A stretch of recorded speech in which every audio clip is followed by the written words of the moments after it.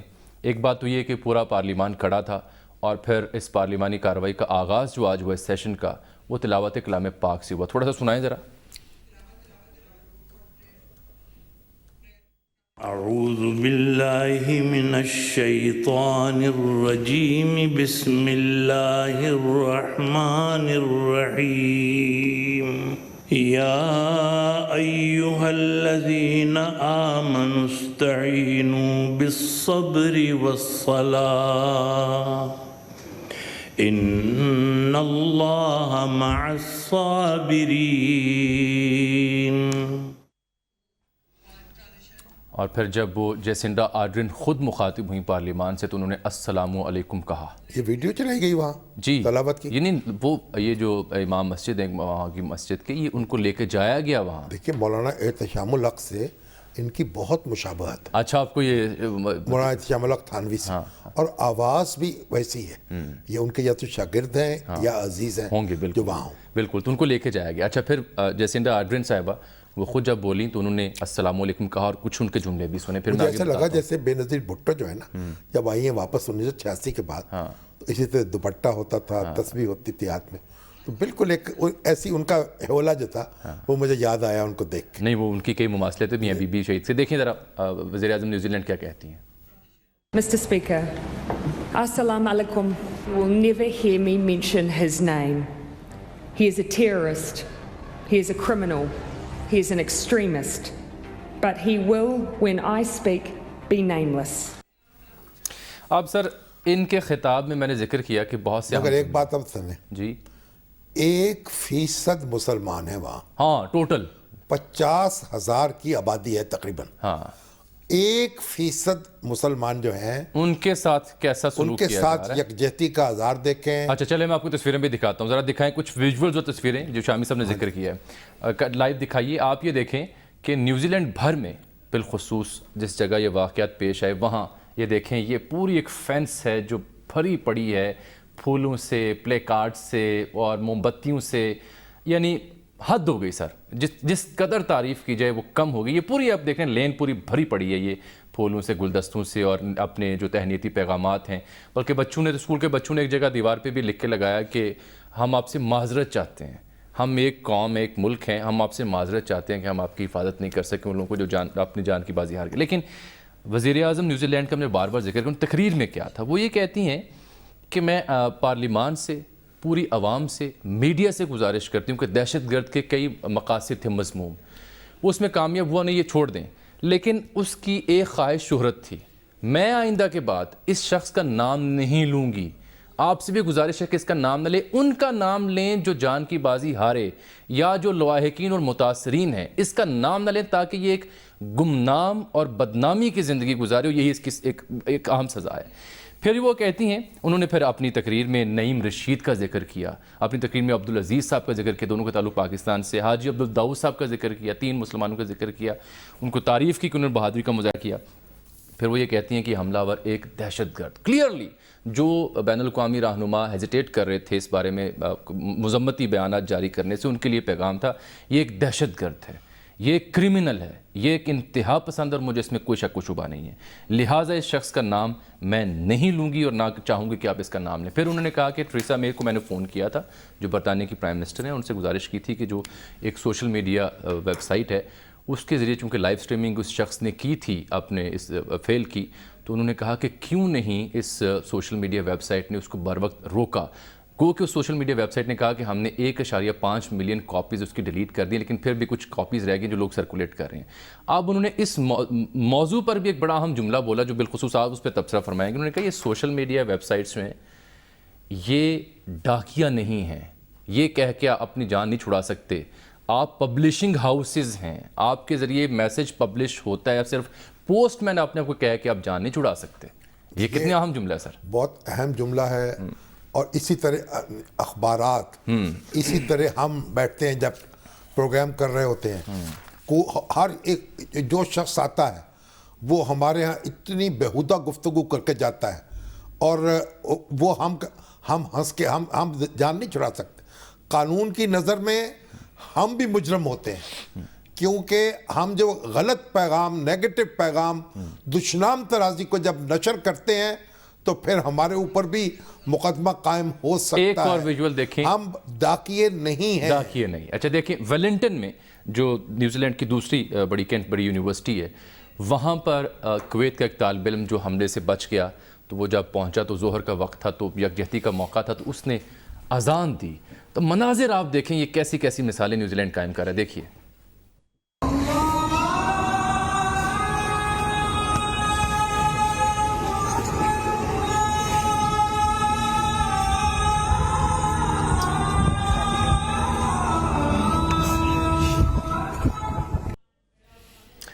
یہ کیا بات ہے. اب حبیب اکرم صاحب کی تجویز ہے, وہ یہ کہتے ہیں کہ جو مثالی یکجہتی اور جو رویہ وزیر اعظم نیوزی لینڈ اور نیوزی لینڈ کی قوم اپنا رہی ہے, اس کے عوض بنتا یہ ہے کہ ہم بھی اپنی پارلیمان سے قرارداد پاس کروائیں جو یکجہتی کا اظہار کریں نیوزی لینڈ کے ساتھ, ان کو ٹریبیوٹ پیش کریں اور ان کو ایک وہاں ہمارا قومی اعزاز دیں ان کو. بالکل ٹھیک. دیکھیے اچھا جی, وقت ختم ہو گیا پروگرام کا.